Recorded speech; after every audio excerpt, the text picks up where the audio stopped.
Telecafé presenta Una luz en el sendero. Una palabra de esperanza para un mundo necesitado de amor. Una luz en el sendero. Un cara a cara para vivir e iluminar la oscuridad de la vida de aquellos que amamos.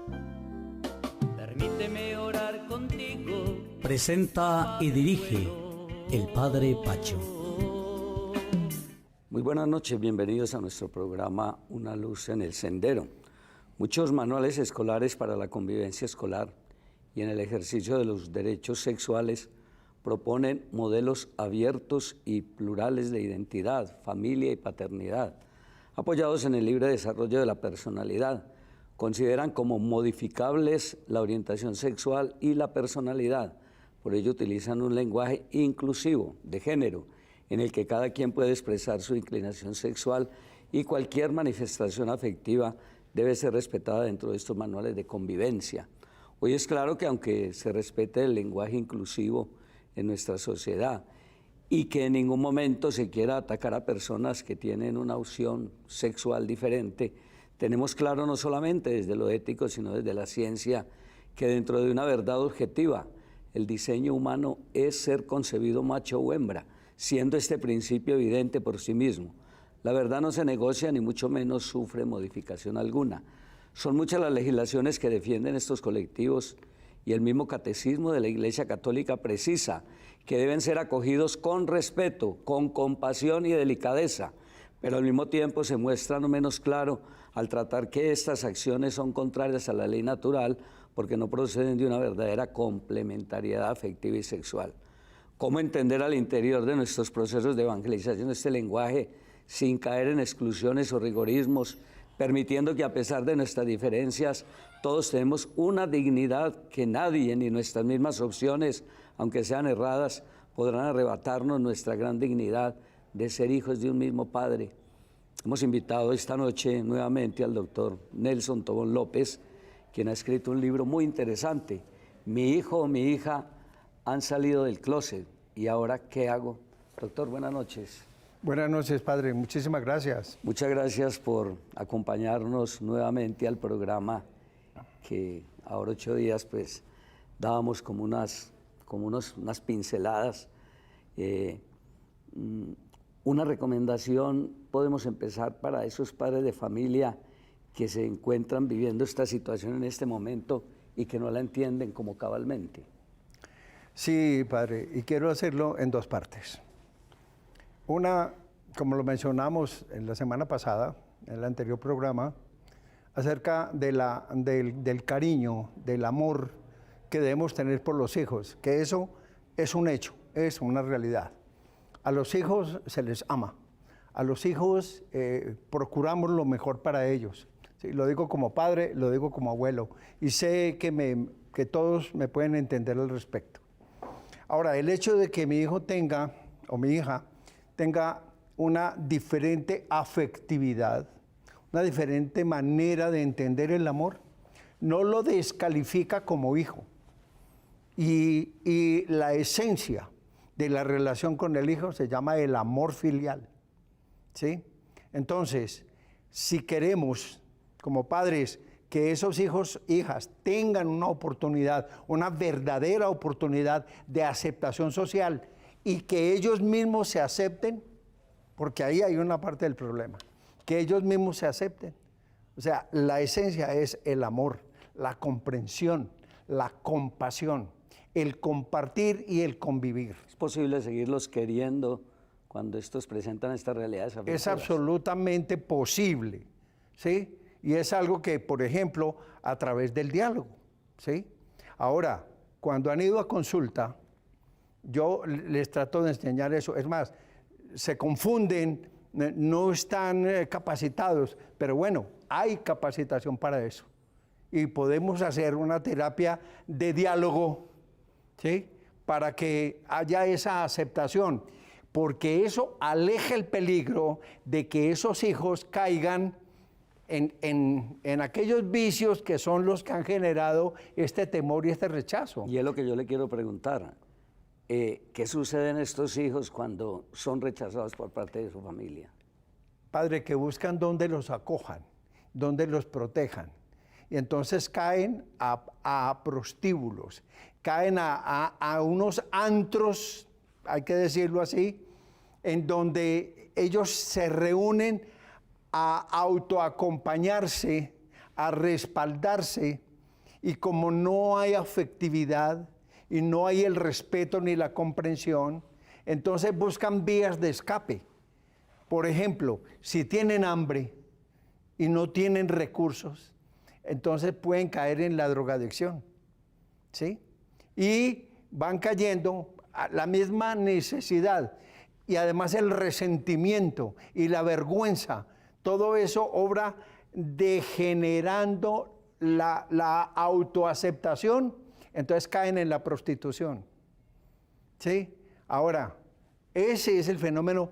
¿Cómo se origina? Ahí es donde entro yo con lo de los padres, ¿sí? Entonces, es posible, claro, acogerlos, entenderlos, comprenderlos. Puede que requiera una capacitación este padre o esta madre.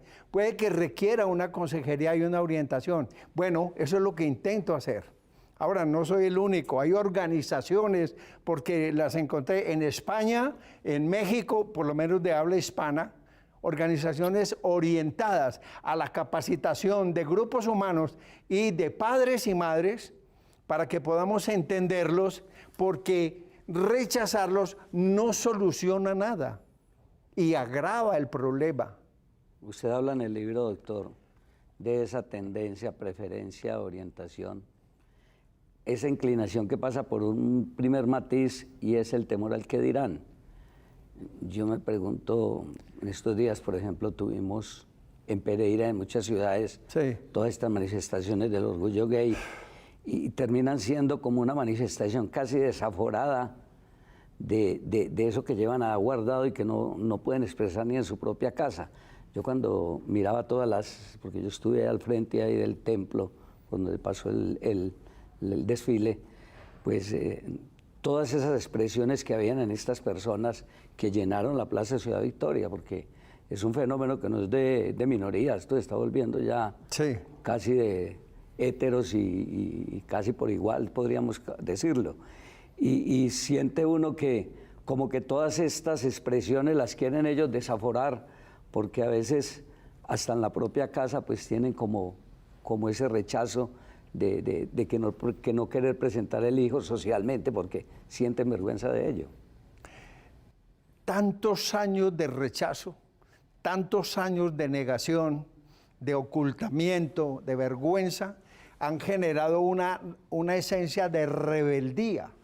Entonces ahora que se les ha dado la oportunidad, porque los derechos humanos se han promulgado, el crecimiento de estos sistemas de comunicación, o sea, a eso que todo el mundo se entere de lo que está pasando, eso suma algunos líderes que han querido tomar la iniciativa y se han enfrentado a las consecuencias.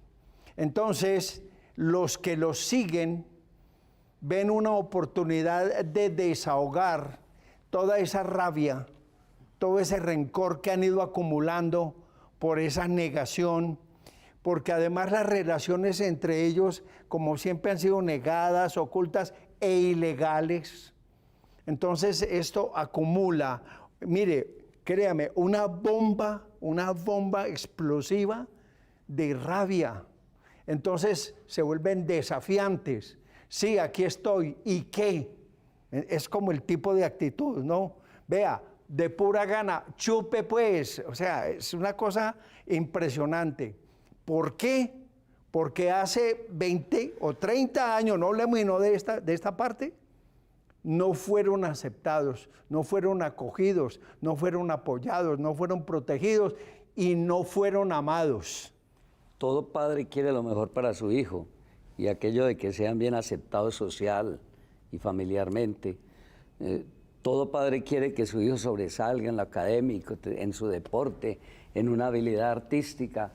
Cuando tienen esta realidad que le presentan a los papás, a ellos les cuesta demasiado, porque es que yo me coloco pues en el caso propio. Si yo tuviera un hijo, una hija que se me confrontara con esta realidad, No es fácil uno dar ese paso y decir, no, tranquilo, mijo, yo lo acepto así como es y punto. Sino que hay todo un proceso de dolor y de aceptación, que es lo que quiero yo que miremos ya en el segundo momento del programa y que usted nos dé como unos tips y unas pautas de cómo el padre de familia empieza a considerar esa realidad que para él es un trauma muy grande porque él quiere, entre comillas, lo mejor para su hijo. Y socialmente, pues él quiere que le dé unos nietos, que le dé una familia. Claro. Y entonces ahí es donde viene ese rompimiento tan complejo que hay en los padres de familia. Yo le invito, doctor, para que vamos a un primer receso y regresemos con nuestro programa. Permíteme orar contigo.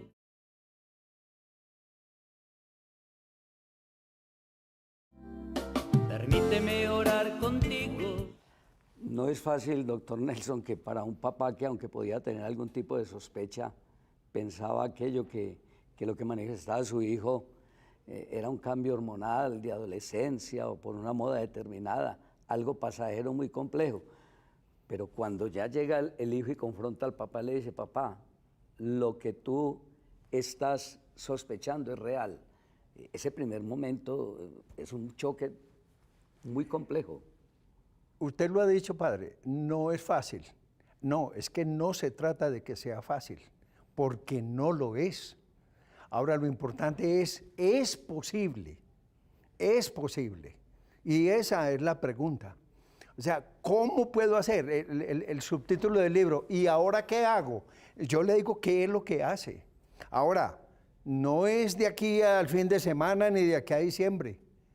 Ahora, ¿qué es difícil? Es muy difícil, ¿sí? Lo he vivido, he estado de cerca, pues no en mi familia, pues está bien, pero de cerca, sobre todo a través de mi trabajo, es muy complejo. Y incluso hay personas que se han negado rotundamente, ok, pero que existe la realidad a la cual yo me oriento desde el punto de vista psicológico, lo repito, y es la aceptación, el apoyo, el cariño, el amor filial, el respaldo, protección, en fin.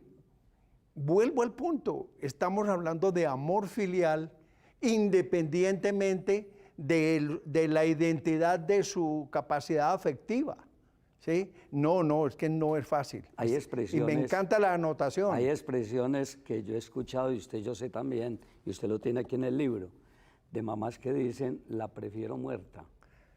Me lo dijeron, por eso está en el libro. Es que detrás de eso hay mucha investigación.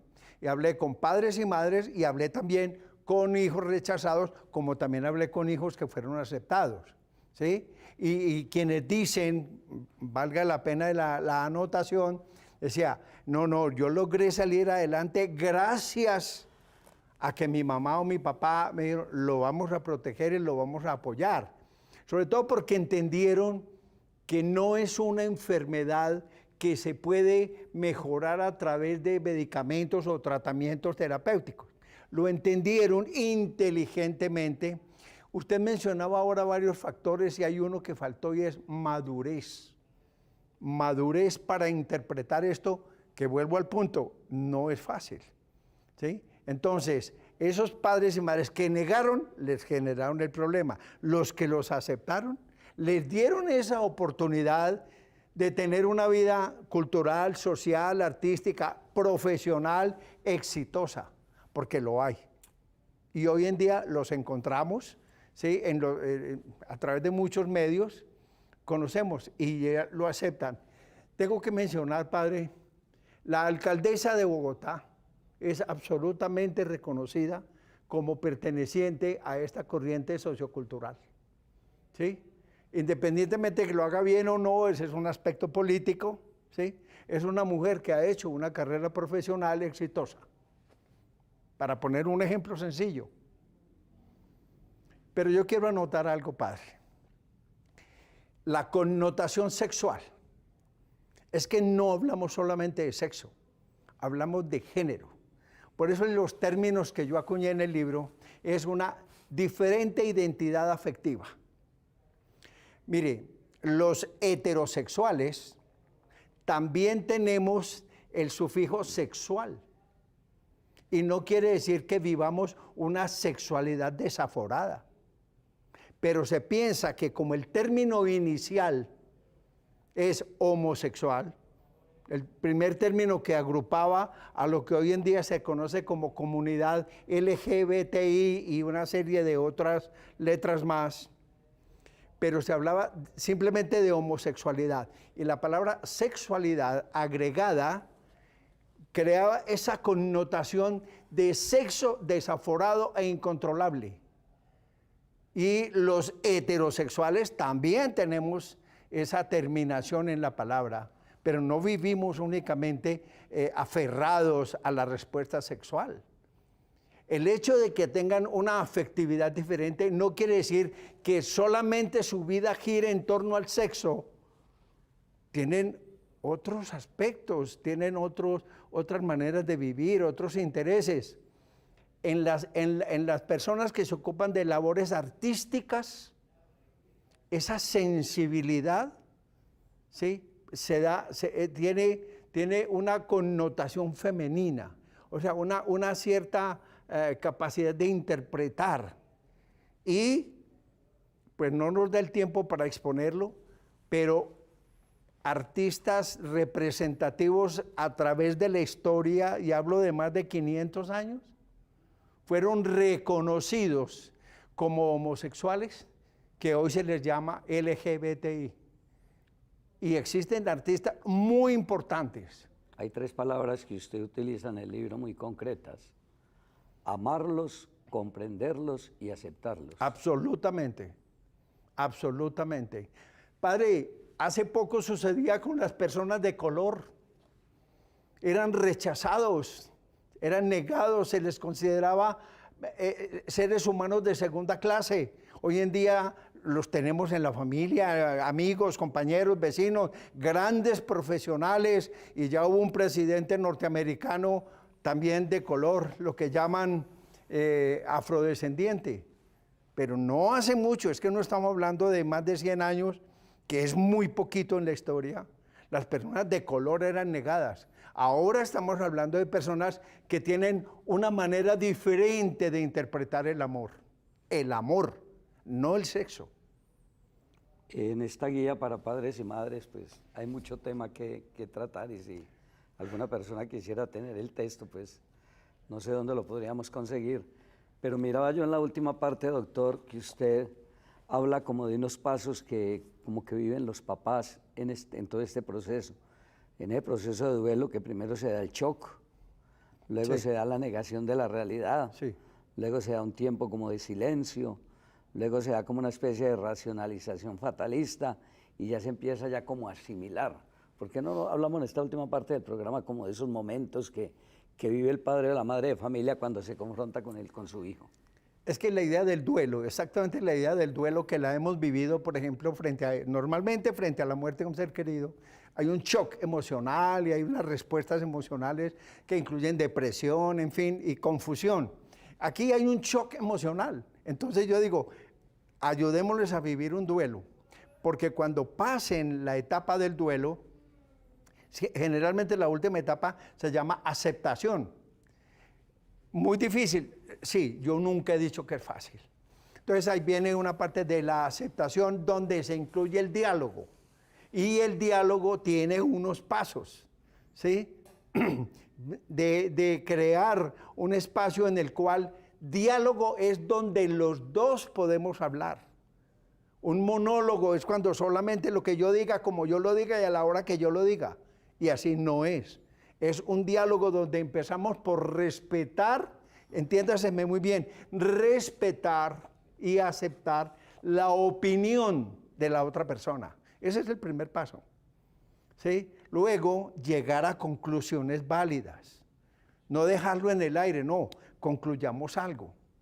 Otro factor, démosle tiempo a este diálogo, a este compartir. No son los próximos 15 minutos mientras me voy a trabajar. Esto puede requerir tiempo suficiente para exponer con calma, con inteligencia, con equilibrio y con madurez las ideas de cada uno de los dos componentes, y eso lo subrayo. Ambos tienen ese derecho. Entonces, llegar a conclusiones válidas. Ahora, generar empatía, tratar de entender lo que siente la otra persona. Un padre y una madre que trata de interpretar, no es fácil. Pregunte, consulte, estudie. Entender a ese hijo, esa hija. Ahora, le digo a los hijos, vamos a tratar de entender cómo se siente esa madre y ese padre. Eso se llama empatía. Eso no nos lo estamos inventando. Entonces, respuestas las tenemos, las hay. Hoy en día tenemos respuestas. Esa es la idea. Lo que queremos sembrar, lo que queremos compartir con la gente. Me llama mucho la atención que usted termina aquí en la contracarátula diciendo capacidad de diálogo y una adecuada comunicación afectiva. Depende de ustedes, padres y madres, la manera como se trata esta realidad. ¿Sí ve qué tan importante, padre? Sí. Capacidad de diálogo, permítame repetir, adecuada comunicación afectiva. Por Dios, abra el corazón, abra la mente, no se cierre. Eso se llama ser psicorrígido, y en una mente cerrada no entran razones. Entonces, abramos la mente para que haya comunicación. Depende de ustedes, padres y madres. Sí. ¿Dónde conseguimos el texto, doctor? Padre, pues que se comuniquen conmigo, anotemos mi número telefónico para que si me quieren preguntar algo, es más, el libro, atención, gratuitamente se lo comparto a través de WhatsApp. Bueno, ¿cuál es el WhatsApp? 316 Sí. 480-4829. Nuevamente. 316-480-4829.